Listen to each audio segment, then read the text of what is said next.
Stacey and this is Janine. We're with Talking Matters. We're really excited to chat to you today about one of the Big W free books. So this week's book is called The Tortoise and the Hare. When we looked at the name, we thought, oh, well, obviously that's going to be about that running race. But actually when we think about our flexible thinking, there's lots of different ways that we could interpret that title. So this book is actually about a tortoise who wears a really special wig that he uses when he's singing, and it makes him feel like he's got really big superpowers, which is cool. Very cool. So when looking in this book, there's not a lot of OT specific activities. So what I was doing is I was reading through and I was thinking, what is this making me think about? So one of the things that comes up in the book is he's trying to get dressed and he's going, where are my pants? Where's my pants? Where are my wigs? Where are all the things I'm looking for? So I was thinking like how important dress-up play is for children. We're always wanting them to get involved in using their imagination, singing songs, playing in front of the mirror. Stacey's really great at this. And wanting them to start sort of getting the opportunity to express themselves. So dress-up play and imaginary play is really, really important. It also spoke a lot about words such as on or in or those kind of things. And I was thinking how important and the things that I always recommend to my clients when they're speaking to their children is using a lot of those sort of spatial organization words. So put the red pen in the pot. Can you put the scissors next to something? Can you put the plate to the right of the fork? Or those kind of things. So ensuring that we're using a lot of our descriptive language where we're helping them understand positioning of things. There was also a part here in where he was in the dress-up sense, where he was looking for something in the cupboard and he goes, where could it be? And it reminded me a lot around things like getting the opportunity to play hide and seek games, the importance of helping your children also using those descriptive words. Well, maybe it's behind the couch, or maybe if you go over the table, it could be there. When driving in a car, you can use a lot of these words as well, and these understandings. Like you can play the I Spy game. Oh yeah, like it's a great one. My daughter loves pink cars at the moment, so we always try and find pink cars, and we have a whole argument about how many points we earn with pink cars, and we start counting up those points along the way. So there's a lot of fun activities that come up in this book that aren't necessarily specific to OT, but bring up the mind around what are the type of things we can do with our children to help their learning. I can't remember, there was something else. I think that covers most of our points. So there you mentioned something, Janine, around like the car, and I actually love that you were thinking about the car. You know, we're so busy, there's not always lots of times for us to sit down and do things. So, you know, definitely books are great to have in the car. You know, have those books, and then we can do that fun hide and seek kind of like spy game. Cool, but you also talked a lot about. I have one more thing. Goodness me. Later on in the book, there's a picture of a pig and he's busy eating, and there's something about his manners around table manners. And I just thought how important it is that sometimes we reiterate with our children, what are table manners? What is the expectation when we're sitting at the table as a family eating together? Do you eat like this with your family? Do we eat like this with our family? Or do we talk about not talking with our mouth full?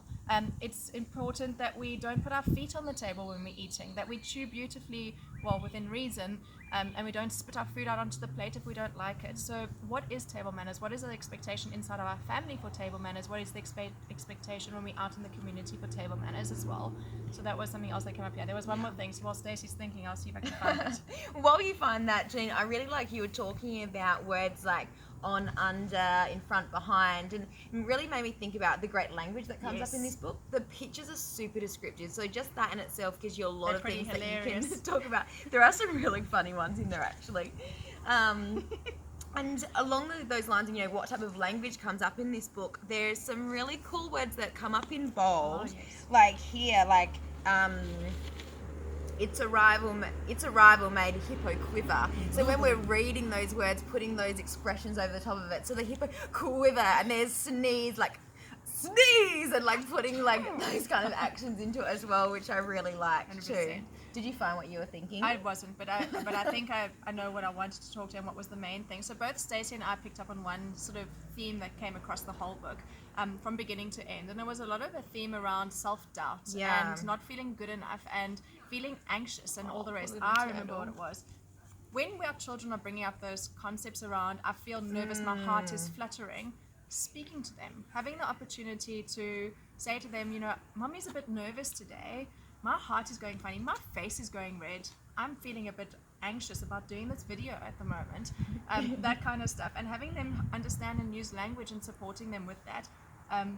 Because we do all go through phases where we're feeling doubtful, where we're feeling like we're not good enough, where we're feeling like we're worried about what other people are thinking about us. Are we going to be able to achieve it?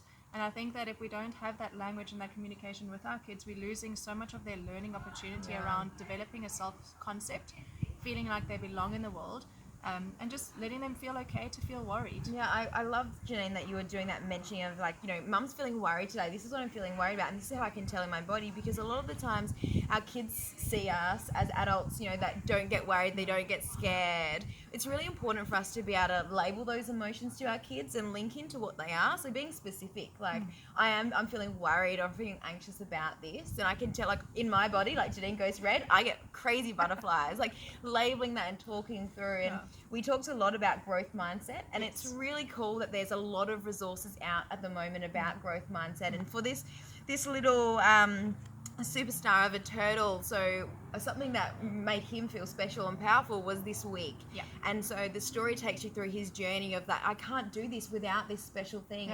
And Janine's, when we were chatting about the book, you spoke a lot about, like, you know, building that self-worth and value that, you know, I don't need to rely on my week. Something else out there. I actually have it all inside of me.